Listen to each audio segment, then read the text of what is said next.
হযরত আলী রাদিয়াল্লাহু তাআলা আনহু তিনি বলতেছেন, বলো গো আমার স্বামী গো, আপনি আমার জন্য দুটো কমলা নিয়ে আসবেন। হযরত আলী রাদিয়াল্লাহু তাআলা আনহু তিনি বাবাজি একবারে গেলেন মদিনার দিকে, বাবা গিয়ে গেলেন। সারাদিন মান আপনার কাজের তালাশ করেছেন, বাবাজি কোনদিন আপনার কাজে আপনার পেলানো।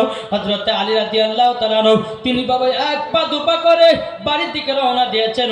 এখন মা ফাতেমা বলছে, স্বামী গো, ও গো স্বামী আমার, আপনি কি আমার জন্য দুটো কমলা নিয়ে এসেছেন? হযরত আলী রাদিয়াল্লাহু তাআলা আনহু তিনি বাবা যে মাথা নিচু করে দাঁড়িয়ে আছে, ও বিবি খাতুনে জান্নাত, মদিনাতে গেলাম কাজ পেলাম না গো বিবি, আমি তোমার জন্য দুটা কমলা নিয়ে আসতে পারিনি। এখন মা ফাতেমা রাদিয়াল্লাহু তাআলা আনহা তিনি বলতেছে, বলো স্বামী গো, দুঃখ করবেন না, কষ্ট করবেন না, দুঃখ নিবেন না। আমার একটা চাদর আছে, সকাল বেলাতে যাও মদিনার বাজারে বিক্রি করে দুটা কমলা নিয়ে আসবেন। জোরে বলেন। সকাল হলো, এদিকে মা ফাতেমা রাদিয়াল্লাহু তাআলা আনহা বলছে, স্বামী গো চাদরটা নেন, আমার জন্য দুটো কমলা নিয়ে আসবেন। ও স্বামী গো, এই চাদরটা 2 দিরহামে বিক্রি করবেন, তাতে বেশিও না কমও করবেন না। বেরাদুল ইসলাম মাদের সাবারিক রাও হযরত আলী রাদিয়াল্লাহু তাআলা আনহু তিনি বাবা যে চাদরটা নিবে আর বলতেছে, গো বিবি খাতুনে জান্নাত, যেই চাদর তুমি পর্দা করো ওই চাদর কেন বিক্রি করব আমি? বেরাদার মা ফাতেমা রাদিয়াল্লাহু তাআলা আনহা তিনি বলতেছে, বলে স্বামী গো, স্বামীকে খুশি রাখা মানে আমার আল্লাহকে খুশি রাখা। জোরে করেন সুবহানাল্লাহ। বাবাজি মুসলমান ভাইরাও, এদিকে বেরাদার হযরত আলী রাদিয়াল্লাহু তাআলা আনহু তিনি বাবা চাদরটা নিয়ে মদিনার বাজারে গেলেন। মদিনার বাজারে যাওয়ার পর সারাদিন মান বসাছে, কেউ বাবা চাদর কিনে নাও। আমার আল্লাহ পাক আল্লাহ তাআলা বলছো, গো আমার জিবরিল মানুষের রূপ ধারণ করে যাও, আলীর কাছে চাদরটা কিনে নাও। জিবরিল আমিন মানুষের রূপ ধারণ করে হযরত আলী সম্মুখে আসলেন। আসার পরে বলছে, আলী গো, তোমার চাদরের দাম কত টাকা নিব? বলো 2 দিরহাম নেব। বাবা জিবরিল আমিন বলতেছে, তোমাকে 6 দিরহাম দেব।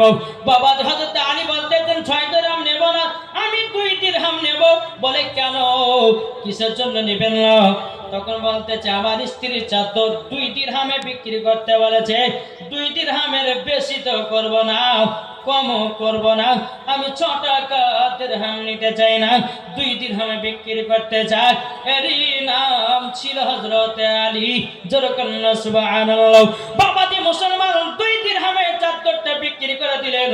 1 দিরহাম দিয়ে 2টা কমলা নিয়েছেন, আর 1 দিরহাম বাবা ফকির মসকিনের মাঝে বিলি করে দিয়েছেন।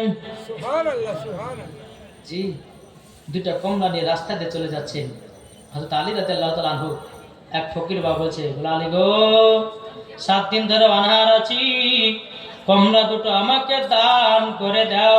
বাবা তিনার স্ত্রীর কথা চিন্তা না করে বাবাজি এই সুনামানিকেরা সঙ্গে সঙ্গে বাবাজি দান করে দিল। বাবাজি আমরা হলে বলতাম, বলে ওরে ভাই তুমি 7 দিন ধরে অনাহার আছো, তো কি করবো? আমার বিবি তো কমলা খাওয়ার জন্য 2 দিন ধরে আমাকে বলতেছে তোমাকে দেওয়া যাবে না, এটাই বলতাম বাবা। কিন্তু হযরত আলী রাদিয়াল্লাহু তাআলা আনহু তিনি মা ফাতেমার দিকে চিন্তা না করে বাবা ফকির বাবাকে যেন 2টা কমলা দান করে দিল। হযরত আলী রাদিয়াল্লাহু তাআলা আনহু তিনি 1 পা 2 পা করে বাড়িতে এসেছে। বলে স্বামী গো, যখন স্বামীকে বলে ডেকেছে আমার আলী বলতেছে, ও গো বিবি খাতুনে জান্নাত, আমি তোমার জন্য কমলা নিয়ে আসতে পারি না। মা ফাতেমা রাদিয়াল্লাহু তাআলা বলছে, বলো গো আমার স্বামী গো, কে বললে আপনি কমলা নিয়ে আসেন? আপনার নাম করে তো আমার বাড়িতে 1 ঝুড়ি কমলা দিয়ে গেছে। জোরে বলেন। হযরত আলী রাদিয়াল্লাহু তাআলা তিনি আপনার ঘরের ভিতর প্রবেশ করতেছেন, 1 ঝুড়ি কমলা এবং ওই চাদরটা বাবা দেখা যায়। বেরাদুল ইসলাম মাদের সামানিকরাম হযরত আলী রাদিয়াল্লাহু তাআলা বলতে, যাও বিবি খাতুনে জান্নাত, চলো তোমার আব্বাজির কাছে যাই। আমার নবী তো গায়বের সংবাদদাতা নবী, নবী আমার সব কিছু জানেন, বোঝেন, সব বলতে পারবেন। জোরে বলেন সুবহানাল্লাহ। এখন খাতুনে জান্নাত মা ফাতেমা রাদিয়াল্লাহু তাআলা আনহাকে এবং হযরত আলী রাদিয়াল্লাহু তাআলা আনহু তিনি নবীর দরবারে আসলেন। নবী গো, ওগো দয়াল নবীজি একটা অঘটন ঘটে গেল। বলে কি? বলে নবী গো আপনার বিটি খাতুনে জান্নাত দুটো কমলা খাওয়ার জন্য আমার কাছে আবেদন করেছিল, আমাকে চাদর দিয়েছিল 2 দিরহামে বিক্রি করার জন্য। মদিনার বাজারে গেলাম, 2 দিরহামে বিক্রি করলাম। 1 দিরহামে আমি জানো দুটো কমলা নিয়েছি, আর একটা দিরহাম যেন ফকির মিসকিনের মাঝে বিনিময় দিয়েছি। কিন্তু নবী গো দুটো কমলা যখন রাস্তাতে আসছিলাম, এক ফকির বাবা বলছে আমি গো 7 দিন ধরে অনাহার আছি। তখন নবী গো আপনার বিটির কথা না ভেবে ফকির বাবাকে দুটো কমলা দান করে দিয়েছি।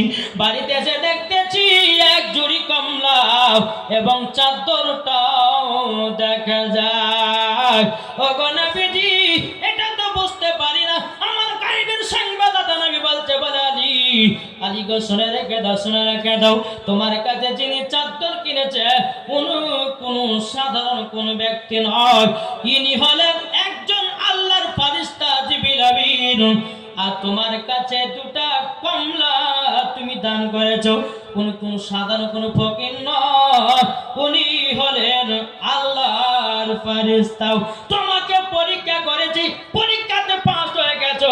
আল্লাহ পাক আল্লাহ তাআলা খুশি হয়ে চাদর ব্যাকিং দিয়েছে, তোমাকে 1 ঝুড়ি কমলাও বাড়িতে দিয়েছে। জোর হবে না সুবহানাল্লাহ? সুবহানাল্লাহ। বাবাজি আপনাদেরকে বলতে চাই, আমরা সবাইকে একদিন মরতে হবে। কি মরতে হবে না? কেউ বাঁচতে এসেছে? জি, আমাদের এই যে আমাদের বক্তাতর বাবা হায়াত কমে গেছে, বুঝলেন না? এই মৌলানা কিতাবউদ্দিন মারা গেলেন, তারপরে মৌলানা মোহাম্মদ জাকির হোসেন চতুর্বেদী মারা গেলেন, তারপরে অনেক কটা বক্তাই মারা গেছেন বাবাজি। আমাদের যে কখন পড়ালাই হতে কখন জানি। কেউ হয়তো মনে মনে দোয়া করছে যে মূল্য করে হয়তো দাওয়াত গেলে আমরা পাবো। অনেকজন দোয়া করে তালবিল মেরা আছে তো, বুঝলেন না? আরে মূল বাবাদের সামনে করে আমার দাওয়াত গেলে হবে রে, আছে না? জি, তো বাবাজি মুসলমান কিছু কিছু ব্যক্তি আছে বাবাজি, দেখবে যখন যে বেশি একটু ভাইরাল হয় কিনা তো তার পেছনে মুরগি লেগে যায়। এটা ছিল দুর্নাম দেয়, দেখি দেয় না কি গো? কিন্তু আসল খবর জানে না, এখন পেছন লিয়ে টানাটা নেই। জি বেরাদুল ইসলাম মুআদ্দাস সামানি কিরাম, একটা কথা বলবো, আল্লাহ পাক আল্লাহ তাআলা বলতেছে, এই বান্দা বান্দিরা তোমরা মানুষের প্রতি হিংসা করো না, আর হিংসাতে হিংসুকের মন যাই না রে জয় করা যাবে। জি চেষ্টা করো, তোমাকে আল্লাহ বড় করবে। কারোর পেছনে লাগে হিংসা করে কখনো তুমি বড় হতে পারবে না, আল্লাহ তোমাকে নিচেই নামিয়ে দেবে। হিংসা করো না, হিংসা করে কোনো লাভ হবে না। এখন আপনি 4 তলা বাড়ি বানিয়েছেন, 4 তলা বাড়ি বানার পরে এখন কি ব্যাপার রে, 4 তলা বাড়ি বানাইলে রে টাকা মাসা কিছু করছে নাকি? হ্যাঁ মানে ওইটাই পড়ে আছে, আরে 4 তলা মানে 10 তলা বানাবো।